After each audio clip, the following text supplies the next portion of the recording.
Hello and welcome to another Writer Showcase. I am your host, Lord Inquisitor Dunn, and I'm just joined by my frequent running mate, the Count Balerion, or in this case, the woke Count Guy, and the second biggest tomboy appreciator in the known universe, Mr. Wissia. Um, I suppose I am. Thank you. Well, flattering. Well, it's just objectively true, since nobody is as big of a tomboy appreciator as Mr. Noble. who's literally a supremacist. He describes himself as a tomboy supremacist. Oh, Supremacist. Quite interesting. interesting indeed. Also, I do not know why we call you woke. Why did we start calling you woke? I did. I think he just kind of did it because he found everybody saying that woke, commenting that woke is the problem, and he just decided to troll people using it. I guess he decided that he was now the problem. Well, actually, it's also that after the political arm of anti-woke took over the country, I figured, you know what, hang it. You know what? I'm definitely woke now. I'm definitely woke from standards. Not to be political or anything. That's fair. That's totally fair. I think everyone is to some degree, honestly. I think honestly, like everybody in their heart of hearts is like if they're a good person, they're fairly classically liberal. Yeah. Well, at least they have like classical liberal values / libertarian values. Oh, well, it's only been the paradigm since the Enlightenment, so. Mm-hmm. But I think like part of the problem is wokeism. Both the right and the left are currently rejecting liberal values, classical liberal values. Thus, the right for authoritarianism and the left for socialism. Well, I don't know. It depends what you call socialism, too.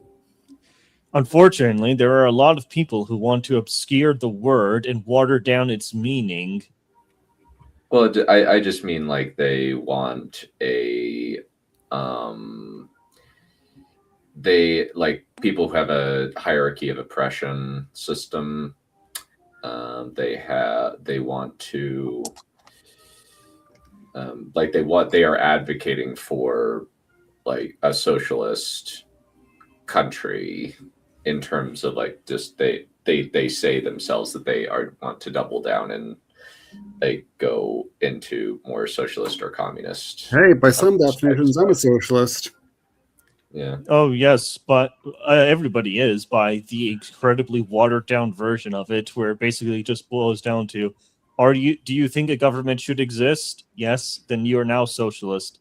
Do you think government should do something that benefits someone who isn't a white billionaire? Yes, I'm a socialist. I guess. With that one, that's just classical liberalism. I'm not like done. The complaint over here is that people have watered down the meaning of that word such that it no longer means anything. Yeah, I mean it's being used so often as a slur? as a slur to attack like anyone who wants to. You want universal health care? You're a socialist. So at this point, hey, yep, by the standards of a large group of people here, I'm a socialist as well as being woke. Well, I mean, universal health care is actually a socialist policy. So they are actually correct to call you one for that instance. But, you know, I'm getting into pedantics, semantics, blah, blah, blah, blah, blah. All this means nothing. Let's get on to reading our fucking books already. Yep, I'm going to have to I'll read my woke book. Our woke books. Remember, mine features a lesbian relationship, so yours is pretty woke. It's all these women, and the guys are mostly obnoxious. Most of the guys are. Yeah. And my main protagonist is a man hater. Yeah. I've done a lot of polyamorous relationships. And you've Yeah, and you've also got girl bosses. Oh yeah, yeah. Hera is most definitely a girl boss, but she's also not a good person. She's like, and I'm very, very, very clear with like, no, this is a bad person. She is not a good person. This is Hold not. on. This is not. That's not going to stop all of the freaking Twitter mobs and booktubers. That's not Really? going to stop them. Well, people have to make a living somehow. Yeah, They're still I going would to Yaz Queen her to hell and back. I would be very, very surprised if they did it, considering she deliberately exterminates. Like she is literally planning on doing what the Romans did to the Jews to this particular country. Oh wow, that's definitely a statement over there, done that you said on live YouTube. That is certainly a statement of all time. And I am very sure that the ramifications of that and what I just said are not at all going to be horrifying. Well, Not to worry, no one's listening anyway. she doesn't get the chance to because they actually do what the Jews did at Masada. At least the civilians do. After she systematically wipes out the entire army, no prisoners at all. That was an invitation to steer away from the subject. We can talk about ancient history. We could, or I could Not read the about- book. Not regarding them, not regarding that particular group of people, because they are still around and they make their voices heard. I don't care. It's engagement. It's engagement. So you see this codex that in that little clip over there from JJK. That was one of those moments for me. I might have not like wiped my face with my hands, but I spiritually did that.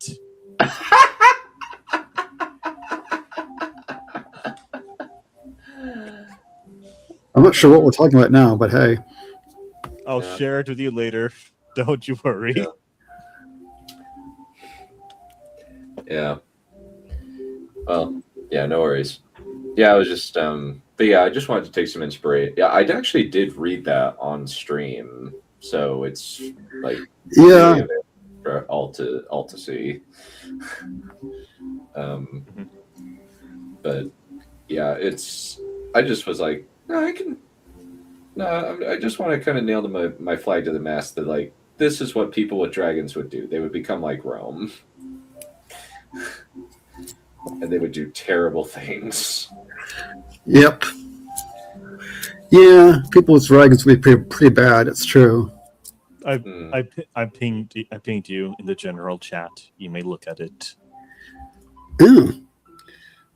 Let's see. Can I see anything in the general chat? Oh, I can't see anything other than what's his name? The bucket of comfort. Oh, that general chat. Oh. Yes. I don't know why it went. I don't know who changed it and why. It was probably Either Trip or or Aspiring, I would guess. Mhm. probably. It looks like something anime-ish. It is in anime. Yes. Oh no. That is- It's basically just an expression of immense chagrin. Oh, okay. It's a Relief. Japanese thingy. Okay, it's like putting your face in your hands, but only more so. It's just a long, exacerbated sigh. In the context of that scene, is that he just won a court battle, and it's like he's somewhat relieved, but he's also incredibly frustrated because he knows that the next thing that's going to happen is that they're going to appeal the case. So now he has to do it all over again. I hate it when that happens. But Yep. oh wait, I should probably share my thingy. Here's the map. Which thingy? You have multiple thingies. No comment. How is it that I knew what? How is it that I knew that he was referring to the map, but you didn't? Oh, he probably Oh, I know. did. He's probably just being him. He's just probably being. God damn it! Where are you? God damn it!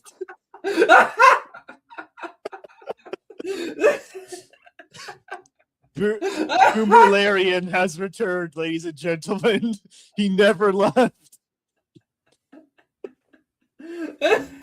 What happened? I left the studio instead of showing the screen.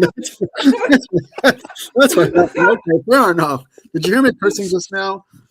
No, we didn't hear any cursing, my friend. You're good. Okay, good. No cursing was heard, but that was just really funny. Was just he's just being him. Leaves. Timing out that was amazing. I did that on purpose, of course. Of course, we'll take your word for it. We'll take your word for it for sure.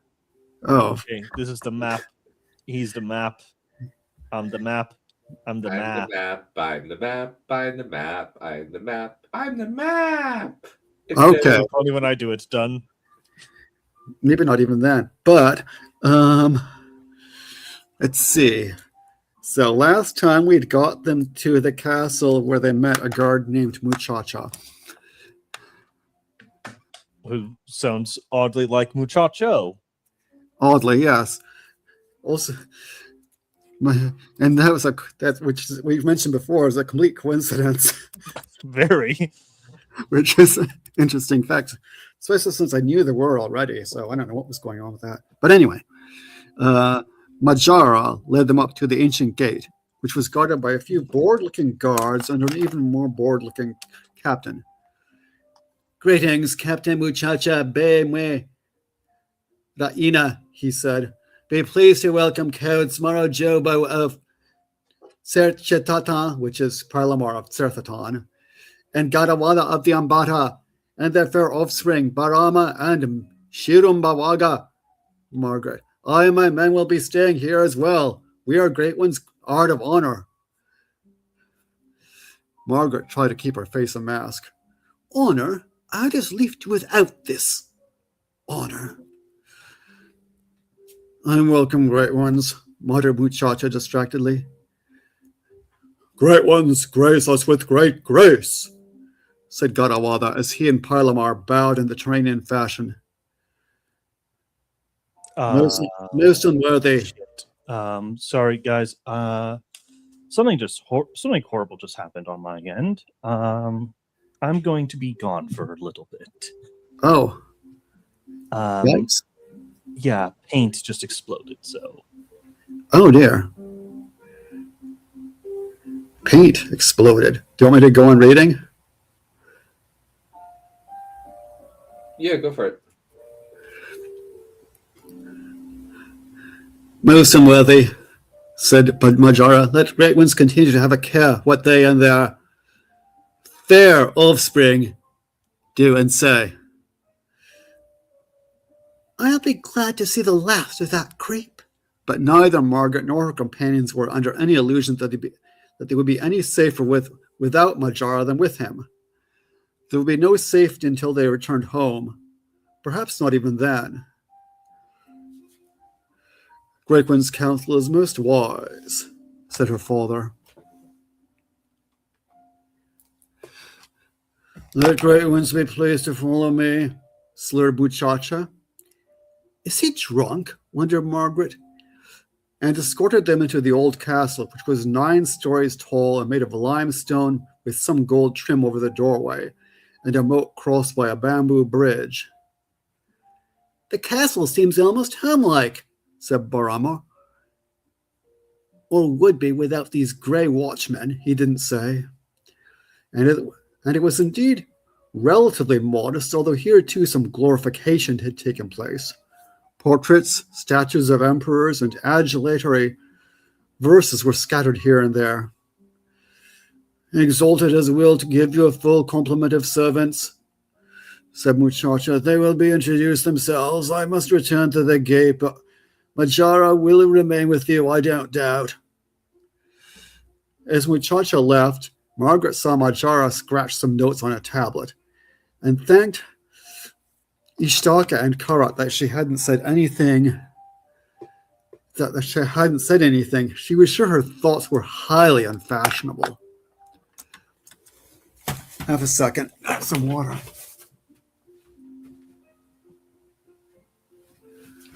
There.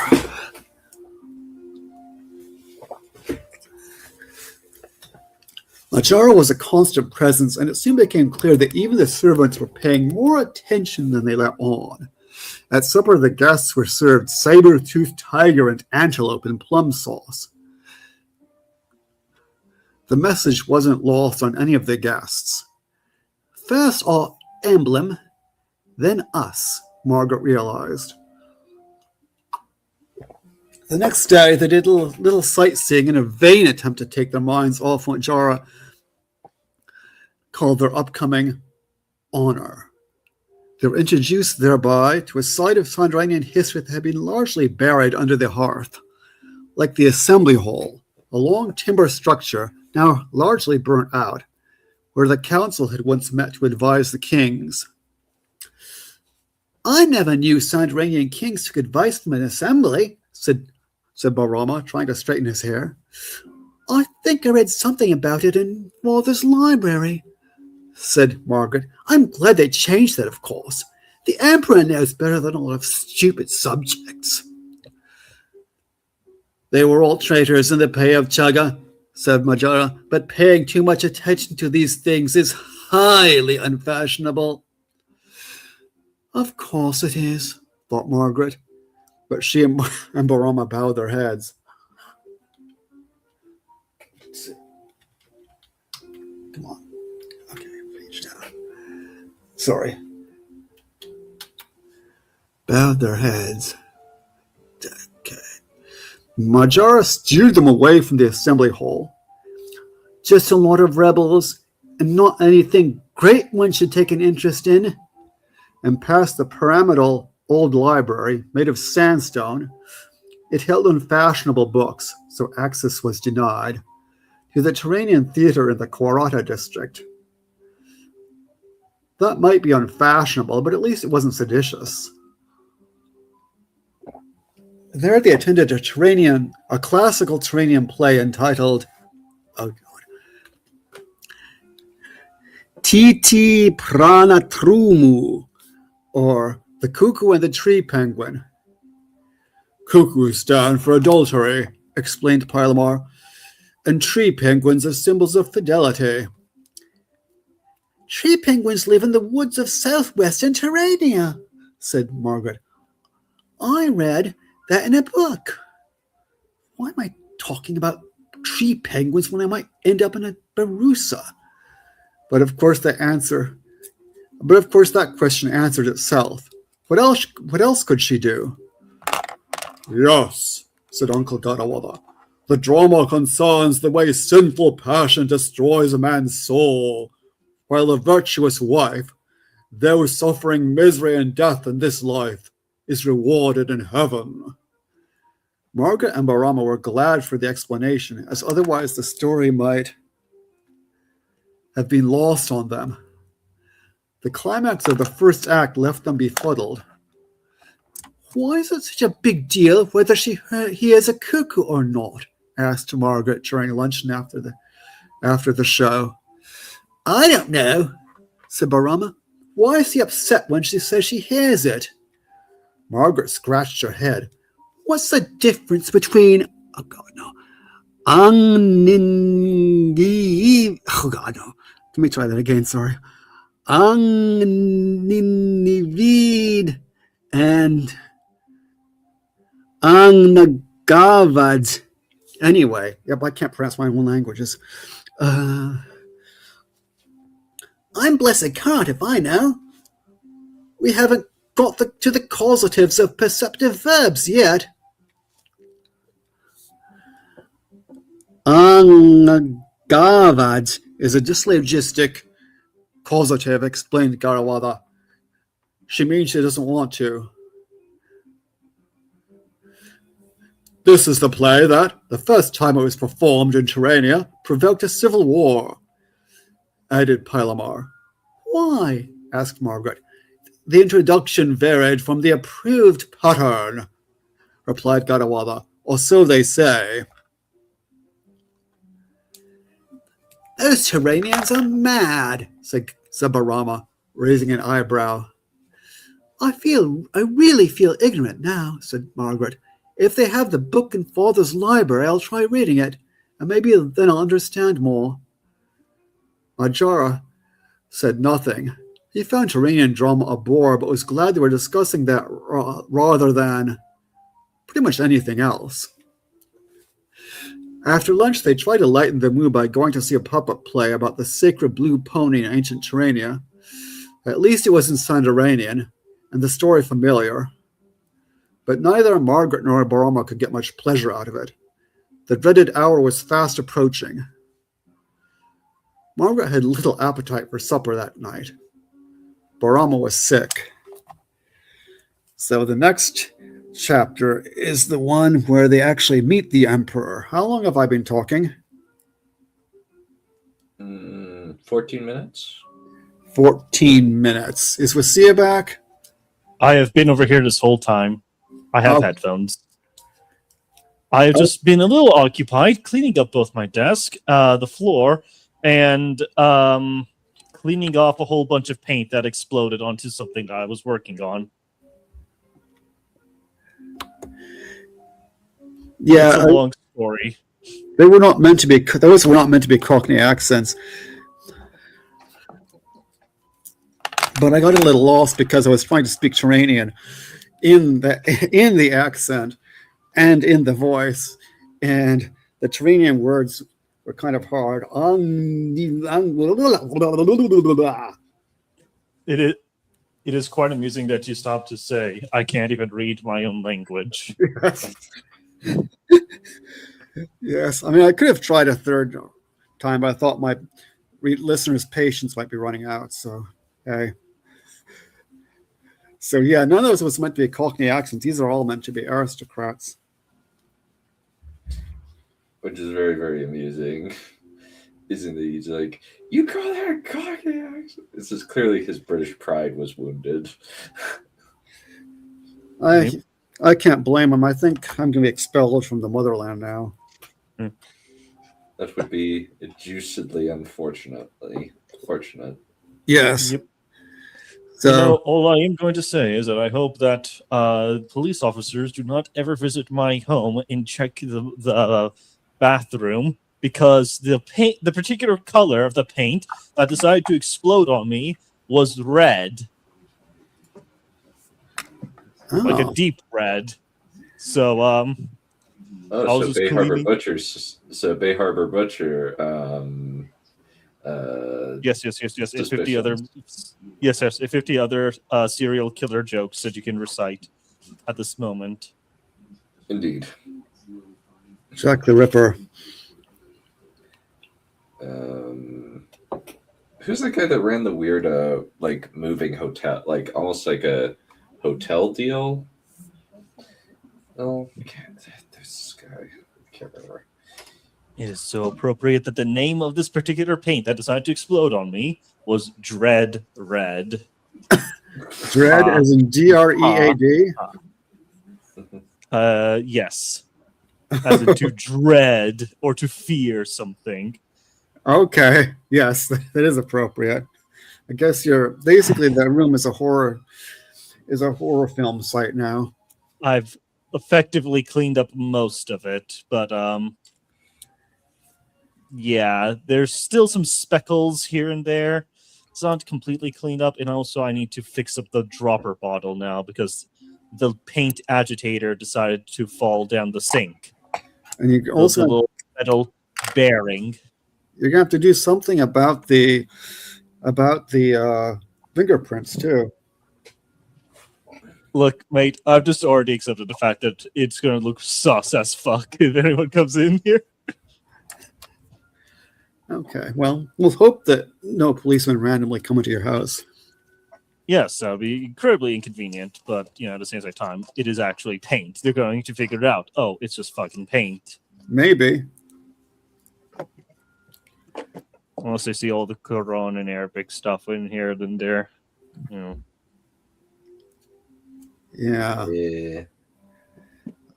Anyway, I'll stop talking. So I think that this is it's a very charming little chapter where we're just kind of introducing ourselves into the world, right? Well, I mean, we've been in the world for a few chapters now, hopefully, but it's a little bit of world building, and I mean, this is part of the same chapter that I did last time. When you remember all the glorious architecture and all that. So this is the tail end of that chapter. They're in the old palace. They're hanging out there. They went out for a bit to see that play. A little bit of world building there, but they're still expecting to see the emperor the next day. That's going to happen in the next chapter, and that's what that's the horrible fate that looms over them. They're going to have to meet. They're going to have to meet Epstenque. Yes. I mean, Epstenque. Emperor Epstenque. How could we not remember? His actual name is Equeque, but ever since recently I've taken to calling him Epstenque instead. Not in the actual text, mind you. I think that would be, for one thing, it wouldn't fit the language. The language, you can't have consonant clusters. You can't have a word like epst. You can't have that combination in the language. Quite nice to hear. Very reassuring. Yes. So there actually wouldn't be anybody named Epstein in that culture, although they might be Epstein like in other ways. Yeah. Mucho reassuring, Eno.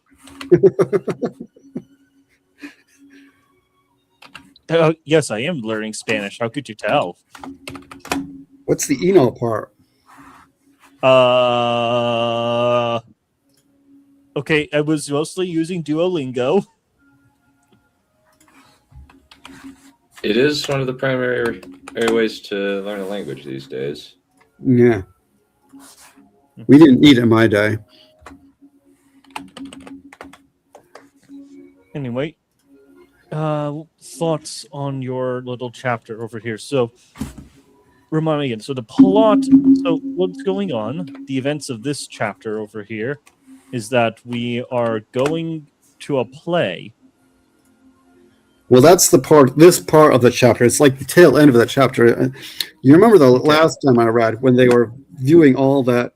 Yeah, glorious... so they were going. So the last presentation, you were reading the first half of this chapter, which is them approaching a theater and seeing all the various god statues and all of that, and how they differed from what they're used to. And now this time they're actually inside of the theater and they are witnessing a play about infidelity.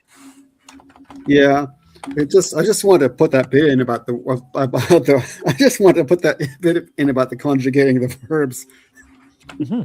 I wanted an excuse to put that in, so I put that little bit in. It's a bit of self-indulgence there. Nice. Neato. So I figured I'd indulge myself a teeny tiny bit.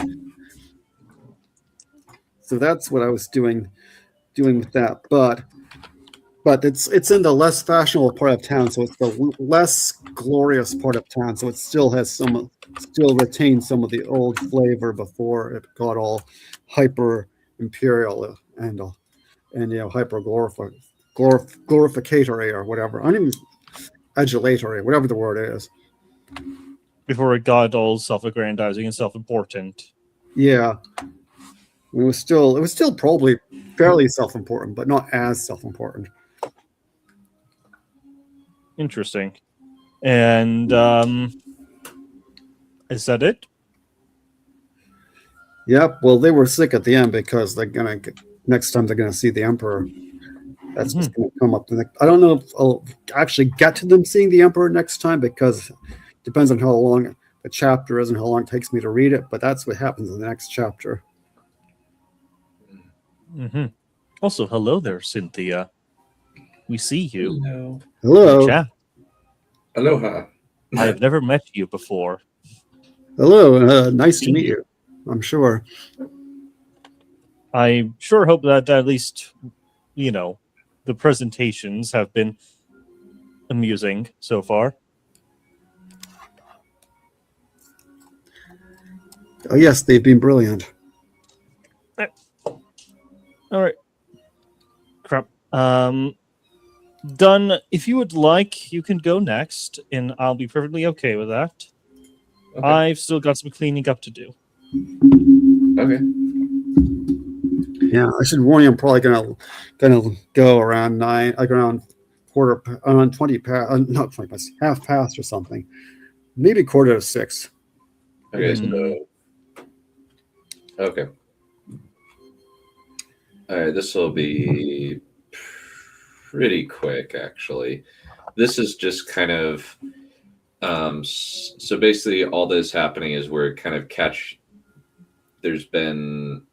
we're taking a break from the battle to kind of check in on the other two factions. We're being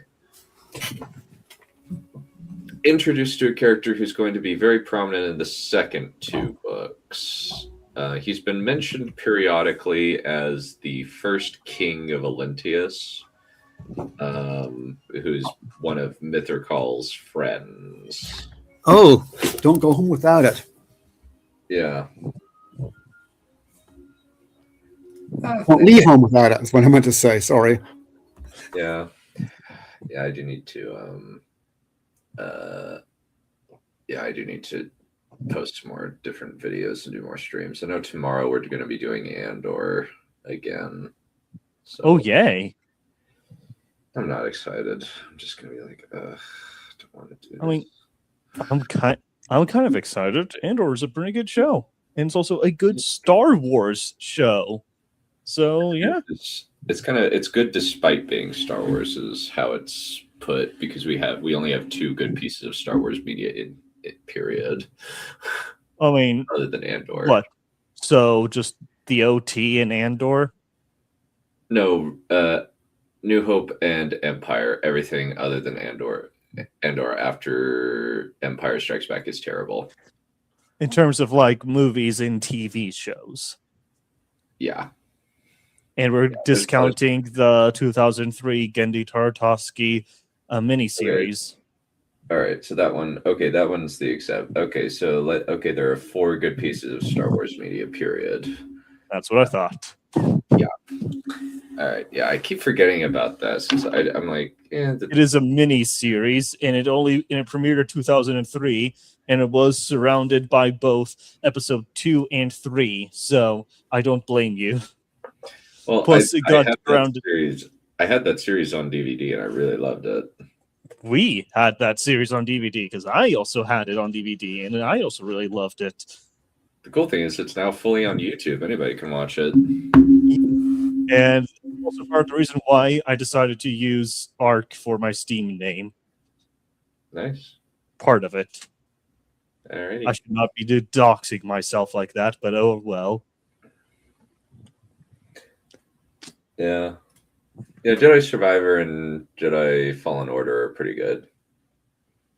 Yeah. All right. Okay, so all that's been fixed up. You can go ahead. All right, so Arterazon rode at the head of his massive army, the largest force that had ever been fielded by Olyntius, over 300,000 strong. Many were veterans, but the largest contingent were the freshly made Fomori. He and Immaris rode on their black horses versus while the rest of the foot soldiers made their way on foot, since Farah and Kabul had taken most of the cavalry with them. Look, Immaris abruptly pointed toward the north, where a cloud of dust was rising from someone moving very quickly toward them. Something is coming toward us, and it's moving fast. It's only one, since it's not kicking up much dust. Arterazon frowned and narrowed his eyes at the oncoming cloud, trying to perceive what was beyond the obscuring mist. As the dust settled and the figure resolved itself into a rider in red and black armor atop of a large sable horse, Arterazon felt torn between awe and joyful laughter. Lady Mithracal's favor is with us.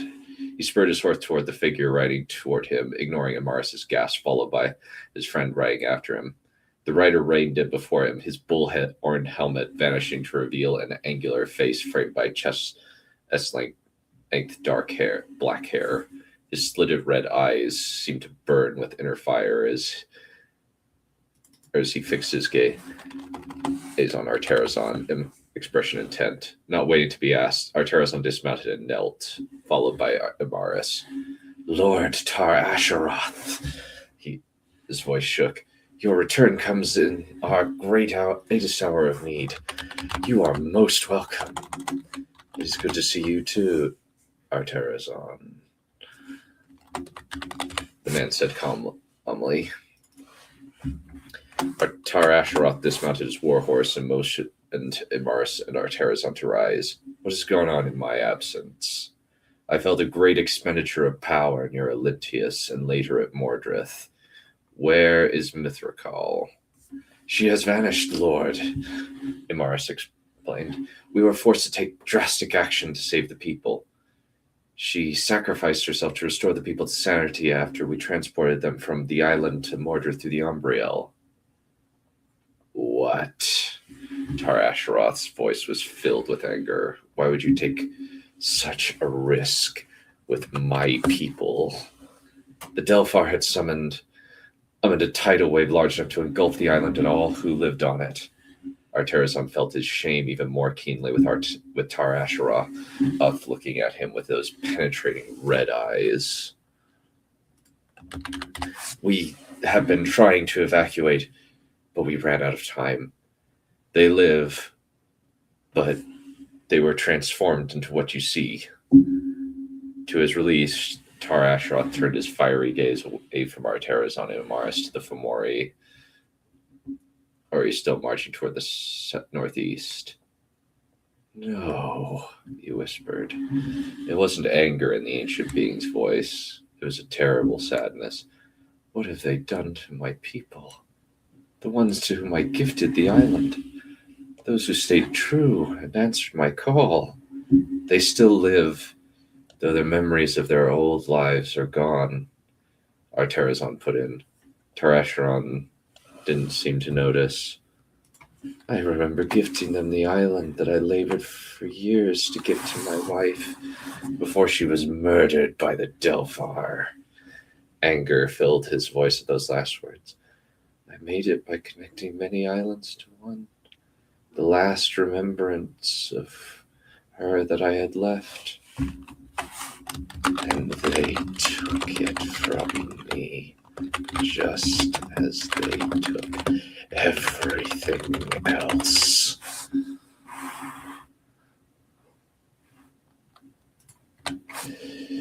We go to battle against them soon, my lord.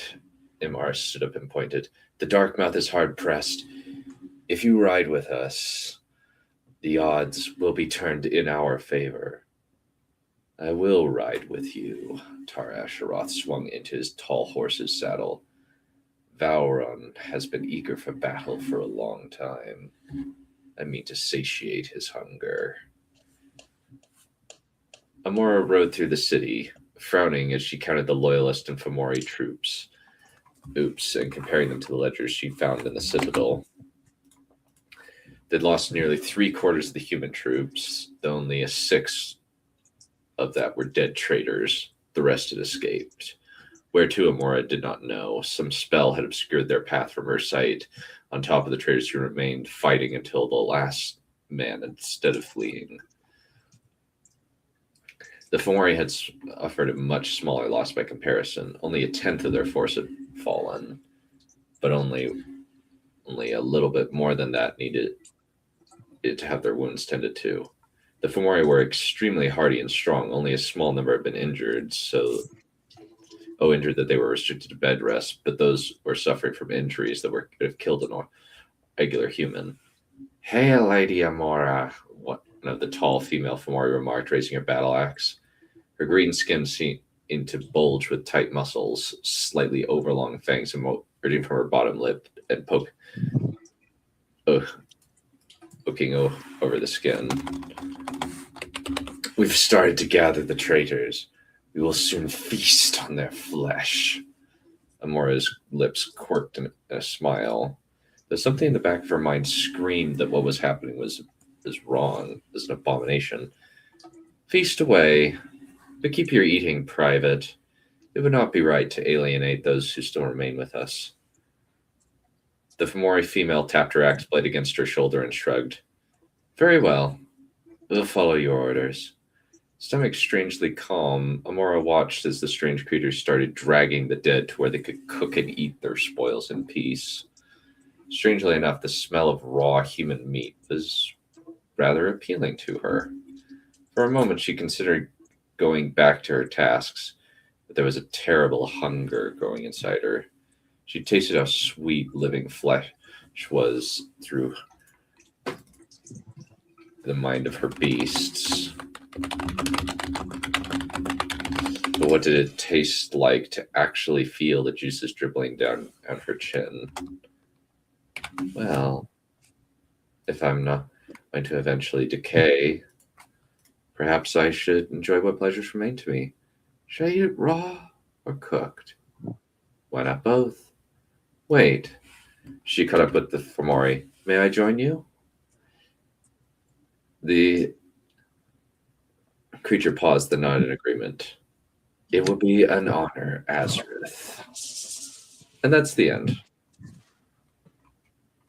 So let me get this straight. This lady decided to partake in cannibalism Yeah. because she saw a bunch of orcs deciding to partake in the eating of humans, and she decided that, well, I have tasted human flesh through the tongues of my animals because I can like mentally link myself to them. I may as well do the actual thing.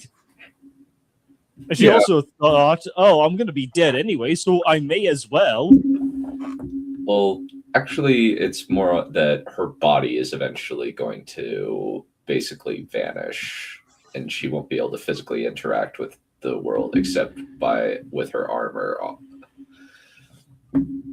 Kind of imagine like the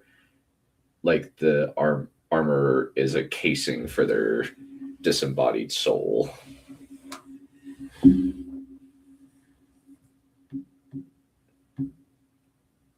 And that's the fate that's going to await them, sadly. That is quite a terrible being. A terrible, terrible human being. Yeah. Yeah, essentially her brain has become very much rotted by Mithrikal's influence. Whoops, sorry. Interesting. Yeah. That. You done already? Yeah. Yikes. I do also have a critique that Mr. Ancient Being's dialogue was quite corny. Well, that's kind of what it's meant to be. He's thousands of years old. Yeah, but also he was also quite exposity as well. He was basically just giving a whole bunch of exposition over there. I understand that that the justification is that he is grieving, but I don't know if that's how he would even word it. Then again, I don't know anything about this character at all, so maybe this is perfectly in line with him. Yeah, this is the first time he's shown up. Did you have a thing where you talked about foot soldiers being on foot, or did I mishear that? That was me stuttering. My apologies. It was a stutter on my part. I fixed it. I apologize. That makes sense. After all, why would you say the foot soldiers were on foot? We know that. That's why they're called foot soldiers. Yeah, that's why I thought, because I sort of thought I heard that, but I had to run down and put the laundry in the drawer. Yeah, don't worry. I'm a stuttering lunatic. What can I do? Yeah, well, I stammer too sometimes. You know, that is not entirely wrong done. You are a little bit of a lunatic. I will give you that. And some things you find humorous is questionable. But hey, what did I know? I'm also a weirdo. as well. I guess we're all weird around here, just different types and breeds. Yeah, Not me. you just like a very particular breed of lady that doesn't quite exist in the real world and only in artwork. I'm sorry, what? You like Well- particular. No, I'm saying that. You're talking about me and my tastes. Yeah. I don't I know mean- what Valerian's tastes are other than Amelia Clark and I can't remember who else have you said that was hot on the various streams, Valerian. I can't remember. There's a fair number of them. Yeah. Well, I know that on an intellectual level, my ideal woman does exist somewhere out there in the world. Whether or not I'll be able to be good enough for her is a completely different question entirely. But as far as Hollywood actresses are concerned, I don't really see it. But that is a completely unrelated discussion entirely. Let's see. I'd be fine to just watch that without. I really like that series. Which series? The Get Clone Wars 2003 miniseries. You're inviting me on for that because that is the series that features the GOAT, Captain Fordo, who is quite literally just the Star Wars equivalent of Doom Guy. Yeah. Yeah, sure. That's totally fine. And it's also part of the reason why I ended up liking ARC Troopers so much, Clone Troopers in general.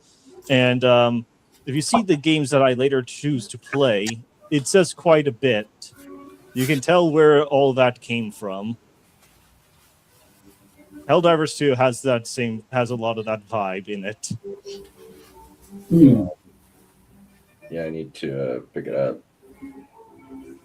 Yeah, it's got Chad Grievous. Yeah, Grievous is the best in that. Yeah, Grievous was is actually the best. in there. Yeah. Like, you can actually buy that this guy has killed multiple Jedi by watching this show, because you see him taking on at least 6 at the same exact time in a fight and absolutely whooping their ass, killing at least 2 of them. The rest were put on a critical condition. And he also killed Shaggy. Rest in peace, Shaggy. Apparently, not even 100% of your power would have been enough. I think you're talking about a different Shaggy. Well, it's basically like They drew a Jedi Padawan who looked suspiciously similar to Shaggy, and so they decided behind the scenes to name him Shaggy. Like his first name is Shaw, his last name is Gee. Yeah, it's a hilarious in joke. Oh, Yeah. It's too subtle for me, though. No worries, Balerian. It was too subtle for me, too. I think it's too subtle for anybody. Yes, who would have ever predicted that?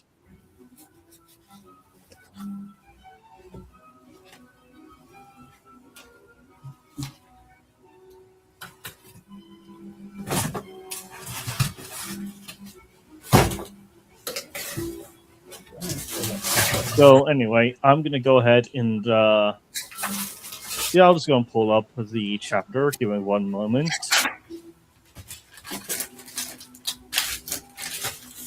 All right.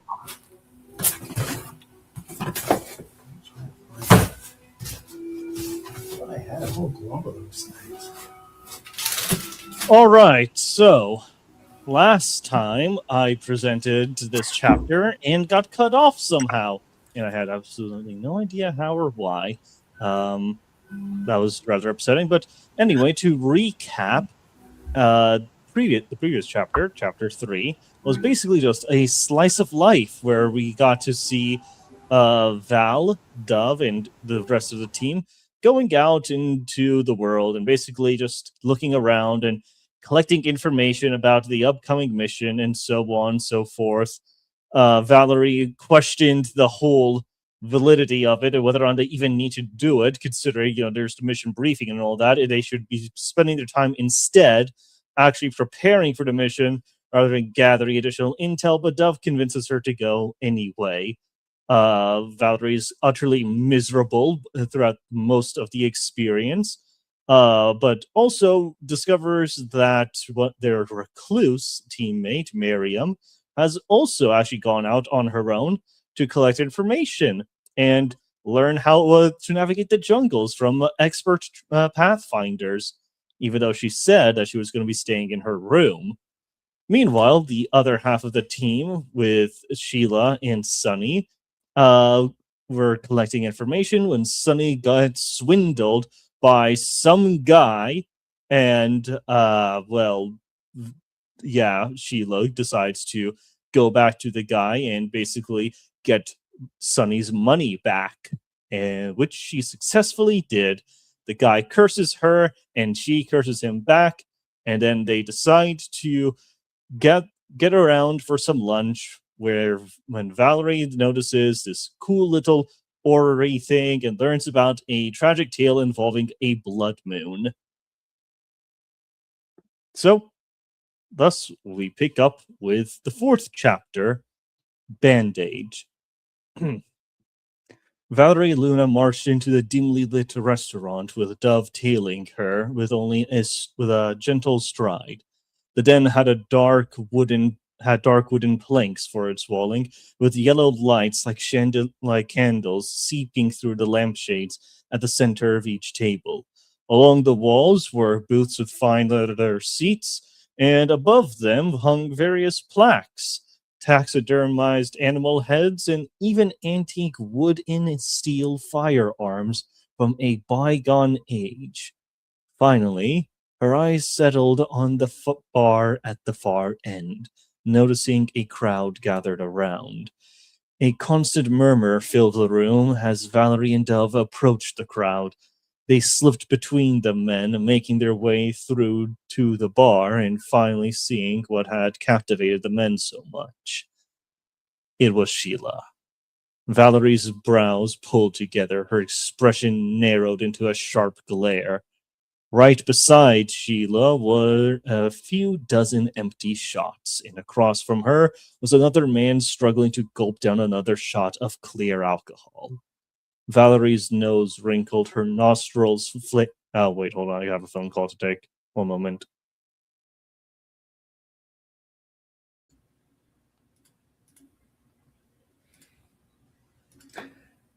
Deedle-up-a-doodle-um, deedle-up-a-doo, deedle-up-a-doodle-um, deedle-up-a-doo.